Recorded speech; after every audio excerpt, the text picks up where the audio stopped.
أهلا وسهلا بيكم في الحكاية 12 من بره المألوف. دايما لما كنت بتاوب وبعدين ألاقي اللي قدامي التاوب أو يحصل العكس، كان بيجي في بالي سؤال: هو ليه بيحصل كده؟ بس عمري ما فكرت أدور ورا السبب. لحد من فترة قصيرة كنت بقرأ كتاب لا بطعم الفلامينكو للدكتور محمد طه، ومرت عليا قصة بتقول إيه بقى؟ إن العالم الإيطالي جاكمو روزاليتي وشوية باحثين تانيين كانوا بيعملوا اختبارات ودراسات على دماغ القرد، فكانوا مركبين مجسات كهربائية بتقيس نشاط مخه وهو ماسك الموزة اللي محطوطة على الترابيزة ويرجعها مكانها، وكانوا عمالين يسجلوا وهم بيشوفوا إيه، لحد ما تعبوا وقالوا خلاص كفاية كده النهاردة ويلا نخرج. وفعلا خرجوا كلهم من المكان اللي كانوا قاعدين فيه. بس العالم جاكمو قبل ما يخرج من المكان بيبص عليه بصة أخيرة، لقى إن لسه المجسات الكهربائية متثبتة على دماغ القرد، محدش شالها، والموزة لسه محطوطة برضو قدامه على الترابيزة، محدش شالها. فالراجل رايح يشيل الموزة من على الترابيزة. لاحظ إيه؟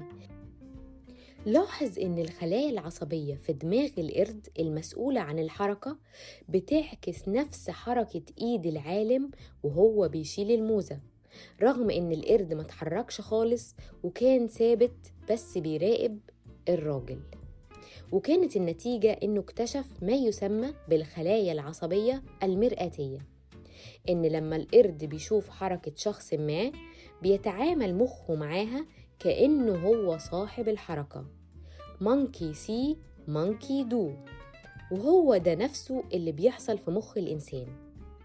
يعني أكيد حصلت لك مرة، سواء كنت شخص بيعرف يسوق أو لأ، إنك تكون قاعد جنب حد تاني في العربية بيسوق وانتوا ماشيين في الطريق، وفجأة يطلع قدامكوا شخص بيعدي الشارع، فالسواق يدوس فرامل، فتلاقي نفسك بحركة تلقائية رجلك اليمين داست فرامل زيه بالظبط، رغم انه انت مفيش تحتك فرامل اصلا.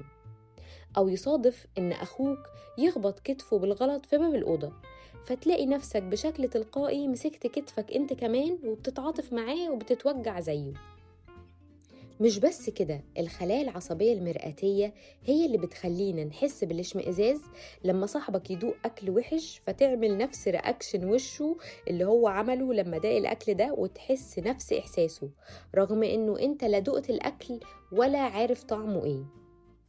أو لما حد يحكي لك عن حادثة رهيبة حصلت لواحد تاني، فتلاقي نفسك حطيت إيدك بشكل تلقائي على ودانك وبتقوله لا لا لا لا مش عايز أسمع، لأنك حاسس بنفس إحساس الناس اللي كانوا في الحادثة.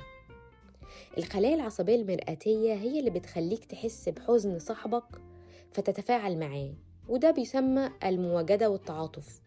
هي نفسها اللي بتخلي الأم تعرف لما ابنها الصغير اللي لسه مولود لا بيتكلم ولا بيعرف يعبر عن نفسه، إذا كان بيعيط عشان بطنه وجعاه ولا جعان ولا عشان مش عارف ينام. ليه؟ لأنه مخها بيحس بيه وكأنها هي، وده بيسموه تناغم. هي أصلا اللي بسببها الطفل الصغير بيتعلم إزاي يمشي ويتكلم، عشان خلايا مخه بتقلد نفس الحركة اللي بيشوفها. عشان كده لازم الأهالي تاخد بالها، لأن مخ الأطفال بيعمل نفس الحركات اللي انتوا بتعملوها، فأول ما يكبر ويبقى قادر إنه ينفذها بيروح عاملها على طول، وهنا بيسمى تقليد. الخلايا المرآتية هي اللي بتخلينا نحس ببعض ونقلد بعض ونتنبأ بالخطوة الجاية من بعض ونتناغم وننسجم مع بعض. هي اللي بتخلينا نحط نفسنا مكان بعض، هي اللي بتقرب لنا المسافات من بعض، هي اللي بتساعدنا نفهم بعض ونشوف جوه بعض ونعذر بعض، هي اللي بتخلينا نتواصل مع بعض من دون كلام ونعرف اللي جوه بعض بمجرد ما نتقابل. الخلايا المرآتية هي همس القلوب ولغة العيون ومرايا الأرواح.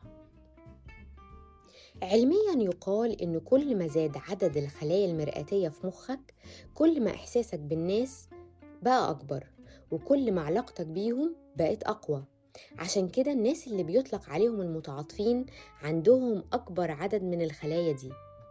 هم اللي بتحس إن هم بيفرحوا معاك زيادة، بتصعب عليهم زيادة، بيفهموك أكتر، بيتألموا معاك أكتر، حتى يمكن بكتير منك. بس للأسف ده بيخليهم عرضة لكتير من الصدمات والمشاكل والخداع والألاعيب النفسية في علاقتهم. وطبعا هيكون منطقي جدا إن كل ما قل عدد الخلايا المرئتية في مخك، كل ما إحساسك بالناس كان أقل وعلاقتك بيهم أضيق، كأنك عايش لوحدك. عشان كده مرضى التوحد عندهم أقل عدد من الخلايا دي.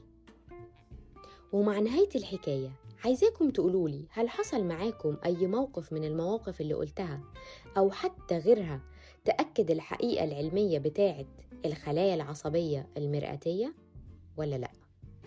هستناكم تحكولي. انتظروني في حكاية جديدة. دمتم بخير. ريم محمود.